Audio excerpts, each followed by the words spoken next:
Hello and welcome back to Channel 7th Blue Star.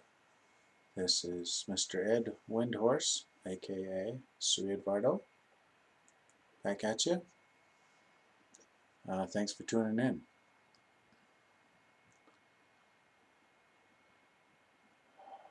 A lot of things have been going through my mind today. What I'd like to discuss, or what I'd like to talk about, I guess. And what I need to talk about is going to take more than one day here, so we'll take this in 3 steps. Today, tomorrow, and the next day. So, first I need to make a correction. The first correction is right here. I'll be drinking tea tonight instead of having an espresso before broadcast. Like last night, I was a little jittery, if you didn't notice. Just a little more physically unsettled than I had been in previous nights, and it was a result of the caffeine I had too close to broadcast. So tonight I'm drinking tea, and this particular type of tea I'm drinking I like to call infinity because I'd like to say it helps increase my consciousness. Anyway, tonight I'd like to toast this brew to Egypt and their first election in long history, and that they are closer to the path of democracy, which includes more of their population than they would have been had they chosen a militaristic leadership. I think their new elected official will include the military and will show a broader outlook for all Egyptians, men, women, and children, and I think it's just a better outcome. We don't need to fear a Muslim brotherhood. If it is a true brotherhood, it represents the human brotherhood which transcends theology. So I don't think we have to worry about them imposing Sharia law right away. I think we've moved past that in Egypt. So here's to Egypt and the new president, and peace is the way. Wonderful brew. So,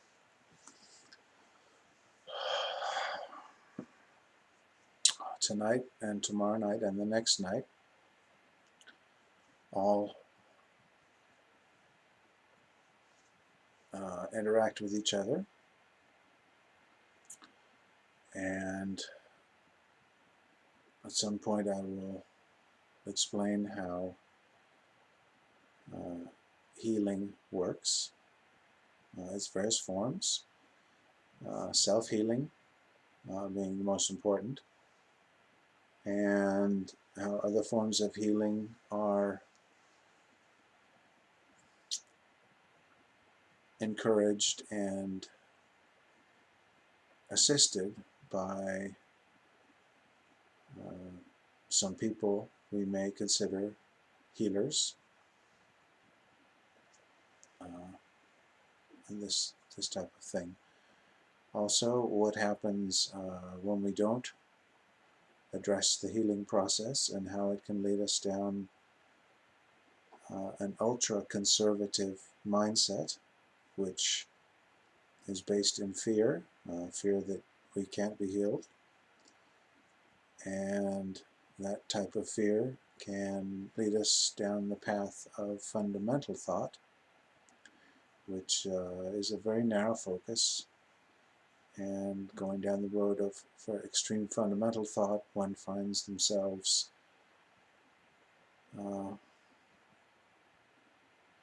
cornered in a room type situation, where the only way they think survival is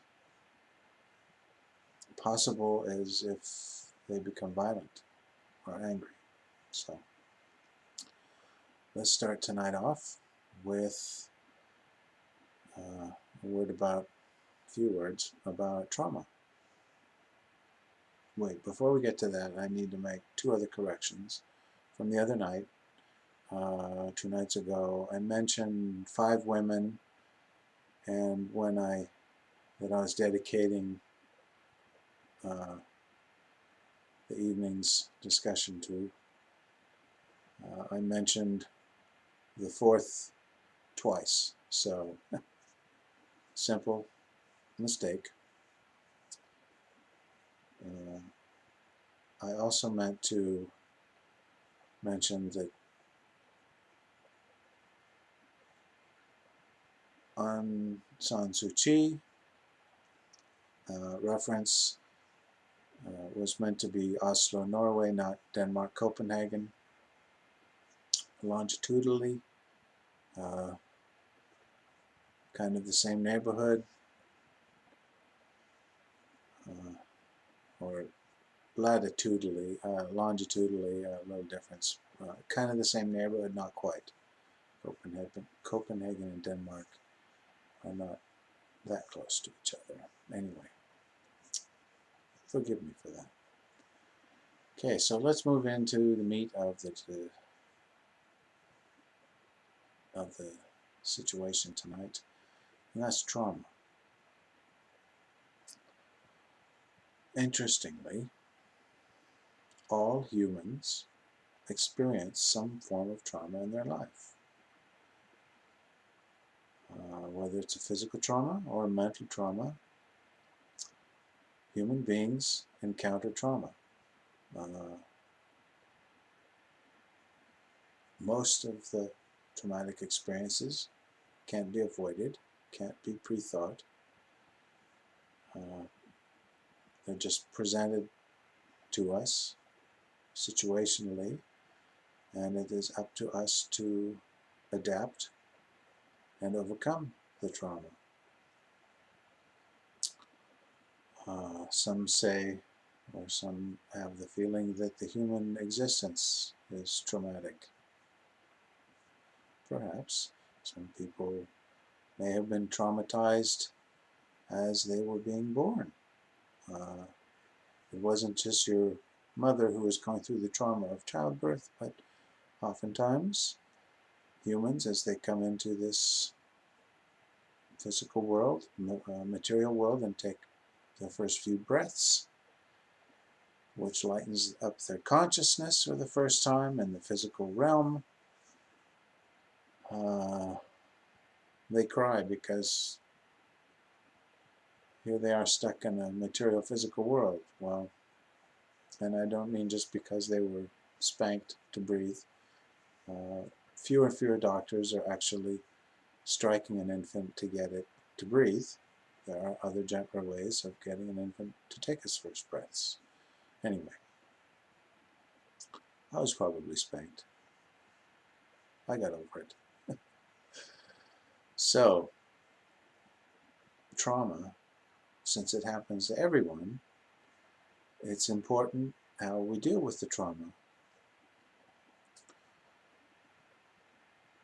There are some brilliant doctors and support groups that are there to help us deal with trauma, whether it's a physical or a mental trauma.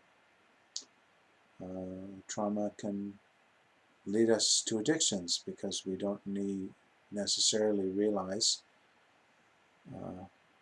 what the reason for the trauma is, and we blame ourselves and we go down that negative rabbit hole. There are wonderful healing doctors, such as Dr. Drew Pinsky, who's on the television quite regularly. It's like getting a free session, minus the cost of cable subscription for television. It's the cheapest form of therapy you can get, TV and listening to people like Dr. Pinsky.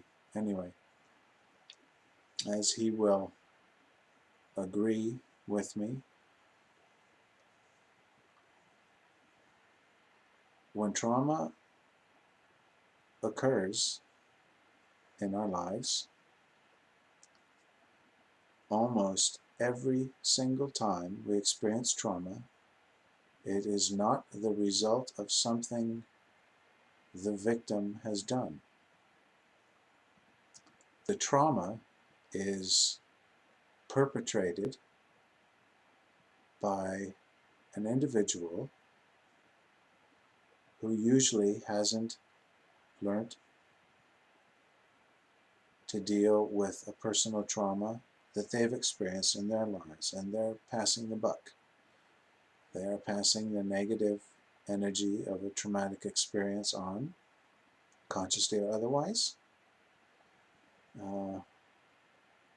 We need to understand that this negative cycle of trauma can be broken.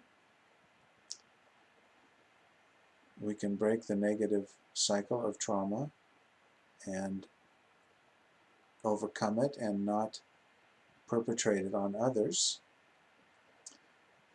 as we become more aware of the source of the trauma, the perpetrator, not you, and what would lead them, the perpetrator, into doing such a traumatic act.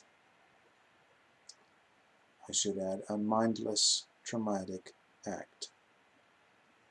Because anyone perpetrating a trauma on another sentient being, human or otherwise, does not understand the breadth, the width of their own consciousness, so they haven't been able to address the root of why they pass it on. Oftentimes in punitive situations, individuals perpetrating trauma still can't overcome why they are inflicting trauma on others. They have to do some serious soul searching and get some guidance, and sadly our penal systems are ill-equipped to prepare or to provide that service to inmates.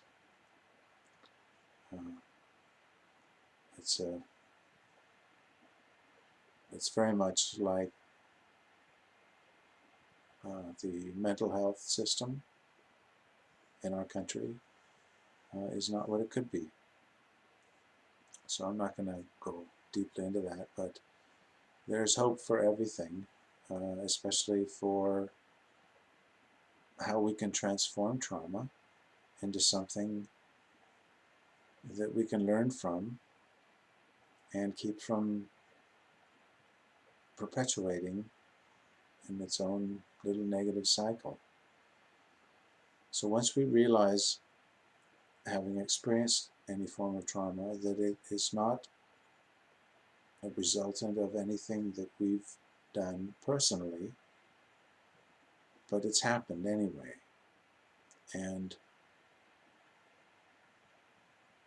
I'm not implying that we need to forgive right away a perpetrator of a trauma that we've experienced. But as we delve deeper into what creates the trauma by the perpetrator, we become a little more compassionate.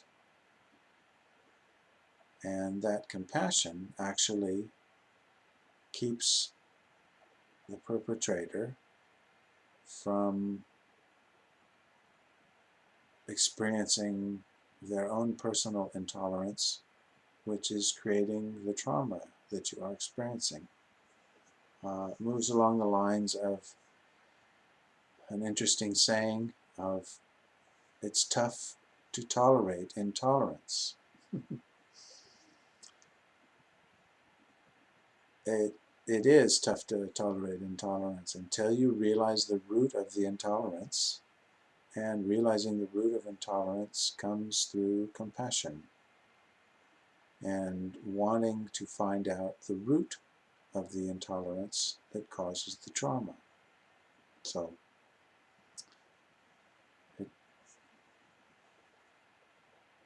we have a way of transforming intolerance.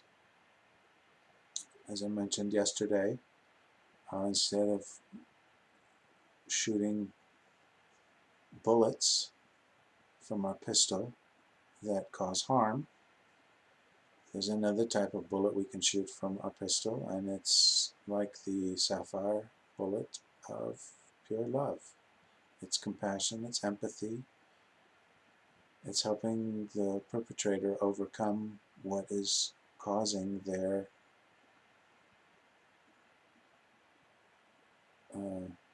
unconscionable act.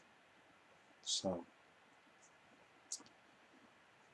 I see we're already at 16 minutes. I hope I haven't blathered on here. Tomorrow we'll discuss more how overcoming trauma by ourselves through forgiveness is a form of healing, and we'll talk more about other forms of healing, type that some famous people have done in the past, how that works, kind of as profound as the levitation and as seeing in the future and these type of things. It's really cool when you see how it works in your mind's eye, and it brings great peace to us, realizing these things. So we'll also discuss how if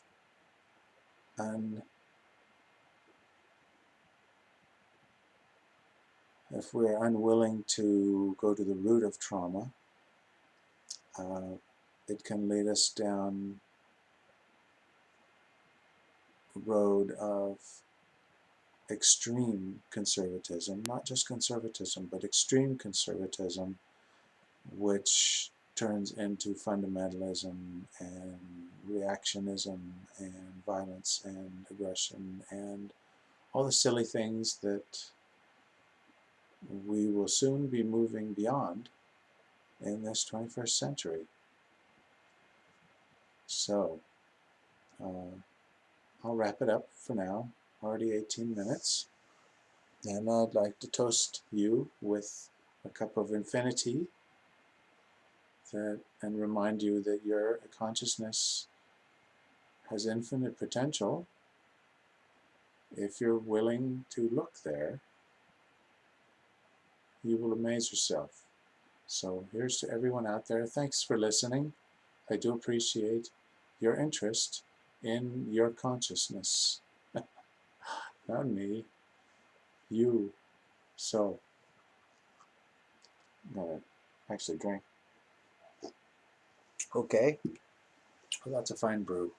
So namaste and peace to all of you out there. Really, peace is so close. It's right in here. And then it moves out. See you tomorrow.